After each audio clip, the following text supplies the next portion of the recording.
ویسے تو اس دنیا کا ہر انسان، ہر شخص، ہر آدمی، ہر لمحہ، ہر لحظہ اور ہر وقت دشمنوں کی زد میں ہے، لپیٹ میں ہے اور احاطے میں ہے۔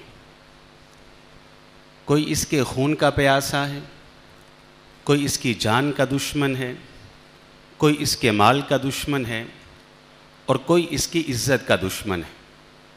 جنگل کے درندے ہیں تو وہ اس انسان کے خون کے پیاسے، حشرات الارض، زمین کے زہریلے کیڑے مکوڑے اور سانپ، وہ بھی انسان کے دشمن۔ چور ہے تو وہ آپ کے مال کا دشمن ہے، ڈاکو ہے تو وہ بھی آپ کی دولت کا دشمن ہے، اور بعض انسان ہی انسان کے دشمن۔ یہ دنیا کے اندر بہت سارے دشمن ہیں کہ ہر انسان ان کی لپیٹ میں، لیکن یہ تمام دشمن جن کا میں نے آپ کے سامنے ذکر کیا ہے، ان کے مقابلے میں ایک دشمن ایسا ہے جو اس قدر خطرناک، اس قدر مہلک ہے کہ اس سے بدترین دشمن انسان کا دنیا میں کوئی نہیں، اس سے بدترین دشمن کوئی نہیں۔ وہ کون سا دشمن ہے جو جنگل کے درندوں سے بھی زیادہ خطرناک، جو حشرات الارض، زمین کے زہریلے کیڑے اور سانپوں سے بھی زیادہ خطرناک، جو چور اور ڈاکو سے بھی زیادہ خطرناک؟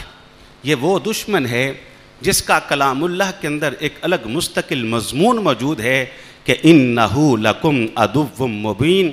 اے انسان، نبی آدم کی گمراہی کا یہ ٹھیکیدار شیطان ملعون، اِنَّهُ لَكُمْ عَدُوٌّ مُّبِينٌ، اے انسان تیرا بدترین اور خطرناک دشمن صرف یہی ہے۔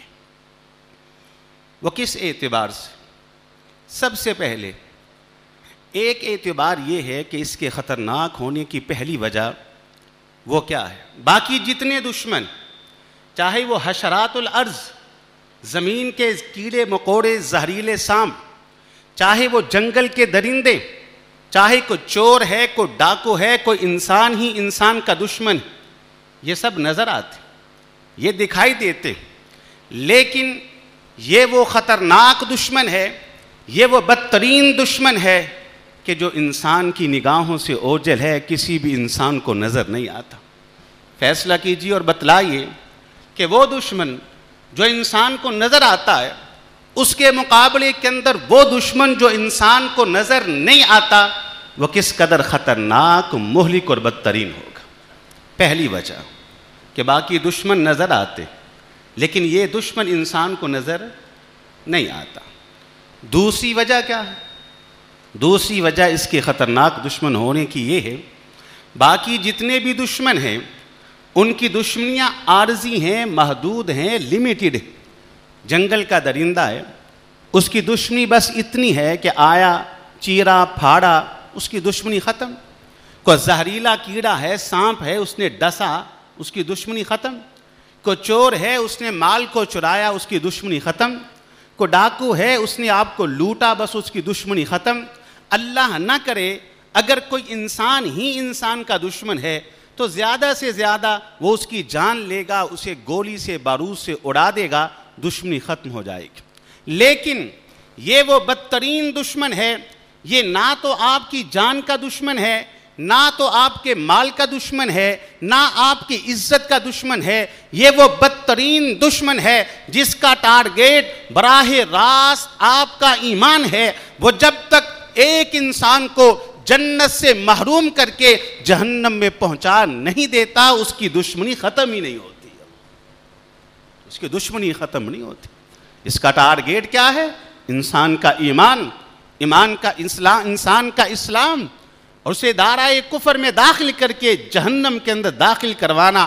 اب دل پہ ہاتھ رکھ کے بتائیے کہ وہ دشمن جو حشرات الارض ہیں، جو نظر آنے والے ہیں، جن کی دشمنی لیمیٹڈ ہے، محدود ہے، اس کے مقابلے کے اندر وہ دشمن کہ جس کی دشمنی اتنی خطرناک ہے کہ وہ انسان کو جہنم تک پہنچانے کا پروگرام لیے بیٹھا ہے، وہ کس قدر مہلک ہے، خطرناک۔ یہ دوسری وجہ ہے۔ تیسری وجہ اس ابلیس اور شیطان کے خطرناک دشمن ہونے کی وہ کیا ہے؟ باقی جتنے بھی دشمن جو نظر آتے ہیں، جنگل کے درندے ہیں، حشرات الارض ہیں، زہریلے کیڑے مکوڑے اور سانپ ہیں، یا انسان ہی انسان کے دشمن ہے، یہ محبت کو مانتے ہیں۔ آپ محبت سے، پیار سے، شفقت سے، معافی سے، درگزر سے سینے لگا کر ان کی دشمنی ختم کر سکتے۔ آپ نے دیکھا ہوگا، تجربہ ہے کہ اس انسان نے بڑی محبت و تربیت سے بڑے بڑے درندوں کو اپنے کنٹرول میں کر لیا۔ اس انسان نے معافی مانگ کر، درگزر کر کر بڑے بڑے دشمن اپنے دوست بنا لیے۔ لیکن یہ وہ خطرناک دشمن ہے، آپ جتنی چاہیں اس سے محبت کریں، اس سے پیار مانیں، یہ دشمن ہی رہتا ہے، انسان کا دوست بنتا ہی نہیں۔ بلکہ یاد رکھیے گا، یہ وہ خطرناک دشمن ہے کہ اللہ کی قسم جتنی خطرناک دشمنی وہ اس انسان سے لیتا ہے جو اس کی بات کو مانتا ہے، اس کا کہاں مانتا ہے، اس کے پیچھے چلتا ہے، جتنی خطرناک دشمنی وہ اس سے لیتا ہے کسی سے نہیں لیتا۔ قرآن نے کہا ہے اِنَّهُ لَكُمْ عَدُوٌّ مُبِينٌ، اے انسان تو جو چاہے اس کے ساتھ برتاؤ کر لے، یہ تیرا دشمن ہی رہے گا، کبھی تیرا دوست نہیں بن سکتا۔